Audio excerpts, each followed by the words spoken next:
Hey guys, welcome back to my channel. আজকে নিয়ে এসেছি ছোট্ট ভিডিও নিয়ে। তোমরা বুঝতেই পারছো থাম্বনেল দেখে আমি কোন ভিডিও নিয়ে আলোচনা করব তোমাদের সাথে।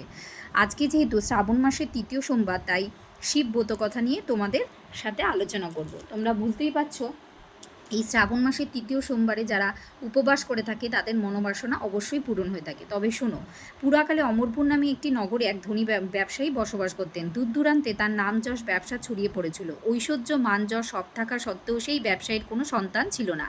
দিনরাত তিনি চিন্তা করতেন তার মৃত্যুর পরেই বিশাল ধনসম্পত্তি কে দেখভাল করবে। তাই সন্তান লাভের আশায় তিনি সমস্ত কিছু করতে রাজি ছিলেন। তিনি একদিন জানতে পারলেন শ্রাবণ মাসে সোমবারে যদি দেবাদিদেব মহাদেবের পূজা করা হয় তাহলে মহাদেব ভক্তদের সকল মনোবাসনা পূর্ণ করে। তাই তিনি শ্রাবণ মাসের প্রত্যেক সোমবার যথাবিধি মেনে মহাদেবের পূজা করলেন।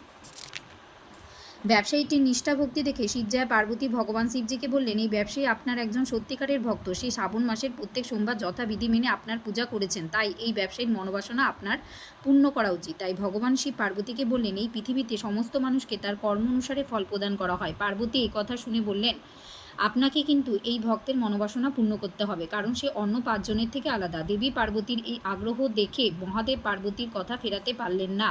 তিনি বললেন তিনি এই ভক্তকে সন্তান প্রাপ্তির বরদান করবেন, কিন্তু তার এই সন্তান 16 বছর অবধি জীবিত থাকবে। তাই ভগবান শিবজি সেই ভক্তের স্বপ্নে দেখা দিয়ে বললেন তিনি তাকে পুত্র সন্তানের বরদান করছেন, কিন্তু সেই সন্তান 16 বছর অবধি জীবিত থাকবেন। এরপর সেই ভক্তের ঘরে ফুটফুটে সন্তান হয়। সেই সন্তানের নাম রাখা হয় অমর। আর ব্যবসায়ী এই সোমবারের সাথে সাথে শ্রাবণ মাসের সোমবারের সাথে সাথে 16 সোমবার করতে শুরু করলেন ছেলের আয়ু দীর্ঘজীবীর জন্য। এরপর ছেলের বয়স যখন 12 বছর হলে সেই ছেলেকে শিক্ষাদানের জন্য বারাণসীতে মামার সাথে পাঠানো হয়। বারাণসীতে 4 বছর শিক্ষা সম্পূর্ণ হলো তখন অমরের বয়স 16 বছর, আর সেই দিনই অমরের মৃত্যু হলো। সেই সংবাদ সেই ব্যবসায়ীর ও ব্যবসায়ী স্ত্রীর কানে পৌঁছে গেল। এই ঘটনায় শিবজয়া পার্বতী অসন্তুষ্ট হলো। তিনি মহাদেবকে বললেন, যে ভক্ত সারা সোমবার আপনার পূজা করলেন তার প্রতি আপনার কৃপা হলো না। তখন মহাদেব বললেন, এটা তো বিধির বিধান। তখন পার্বতী বললেন, তাহলে ভক্তির কি কোনো দাম নেই? তখন মহাদেব পার্বতীর এই আগ্রহ দেখে অমরকে আবার প্রাণদান করলেন। এই পৃথিবীতে শ্রাবণ মাসের সোমবার যারা পালন করবে নিষ্ঠা সহকারে, ভগবান শিবজি অবশ্যই ভক্তের মনোবাঞ্ছা পূর্ণ করবেন।